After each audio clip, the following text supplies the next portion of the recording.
To so manioka, ne? To je torej, bele korenine kot kambe, kot kravi rogovi v zemlji. Ne? To raste približno 6-7 mesecev, no potem se to izkoplje. Ko začne pokati zemlja, razpokati, ne, takrat je znamenje, da je že korenina, da beli se in tudi zemljo poriva. Ne. In tako boste zdaj videli. In to je najbolj, poleg fižola je to najbolj tradicionalna hrana. In to je hladilnik, vzemlja je najboljši hladilnik. Ne. Oni pravijo vedno, kaj bomo imeli hladilnik, če je vedno vzemni, kaj grem na vrt. Ne. In to je dejansko tudi nekje znak, da Afrika se ne skoplje ven, ker nič ne predvidi za zimo, ni zime. Oni imajo zmeraj nekaj v zemlji, od česar bodo vsak dan imeli hrano. Ne. Danilo, kako dobite pa sadike?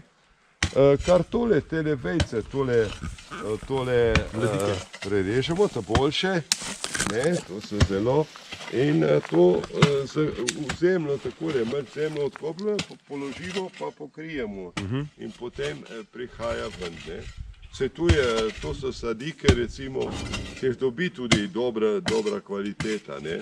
Ampak mi imamo kar fino kvaliteta in kar so mi prinesli in tam se že vidi spodaj. In potem se maniok zaužije kako? Kako ga pripravite?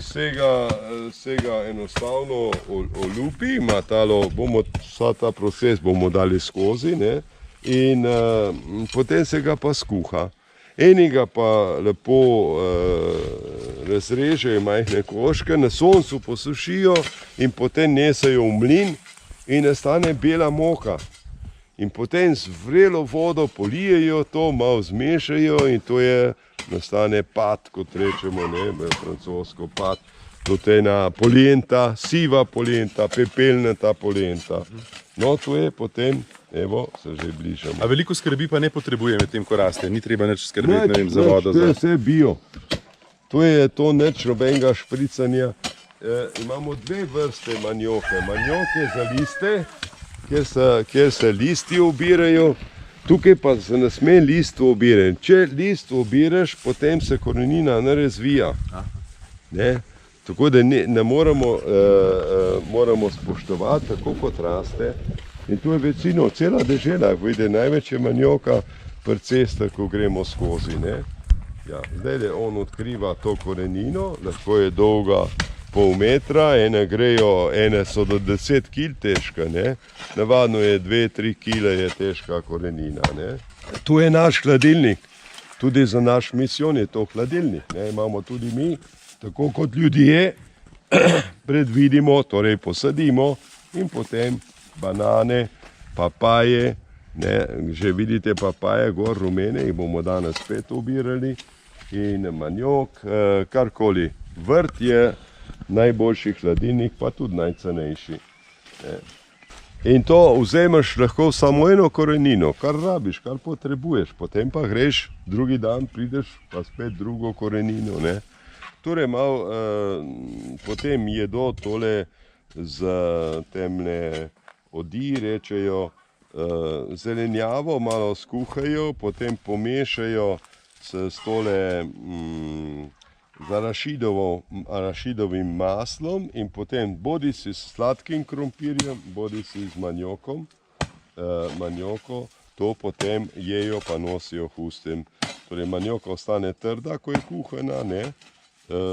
In majhni koški, oni vse z rokami jejo. Ne? Moka bolj traja, posušena manioka, bolj traja, tale manioka zelena, torej slišna, pa več kot 2 dni jo ne moreš držati zunaj. Jo moraš dati ali na sonce, torej se posuši, če bi pa rekel, bo v korenini kot takšna, 2 dni postane čisto črna, je neužitna več, zelo hitro, 2-3 dni. Ne?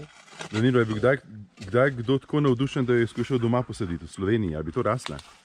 Ne, niso, to pa niso, so pa posadili avokado, posadili so banane, papaj zelo težko, arašide so pa nesli od tukaj. Ja, fižol imajo zelo radi, pravi, to imate neokužene vrste fižola, prines mi malo fižola. Ne? Tako da zdaj bo dobil ven, ni tako velika, ampak je, ja, evo. Next time. Tole, to je za en dan, ena 5-članska družina je ima zadosti. Ne? Tole ima zdaj olupek, bomo šli tja, mogoče tukaj. Ne, to je olupek, ne. Vidiš, to so lupi, ne, so olupi. Počist je čist belo, ne, to so lupi, vidiš. To z noži olupejo zelo hitro, ne. Evo, tale ima, koliko ima? Ena 2 kila ima gotovo. Ja? 2 kilograma. So pa To še je za večji. 5-člansko družino, pravite recimo. Ja, ena 5-članska družina je pojejo. Zdaj na obrok.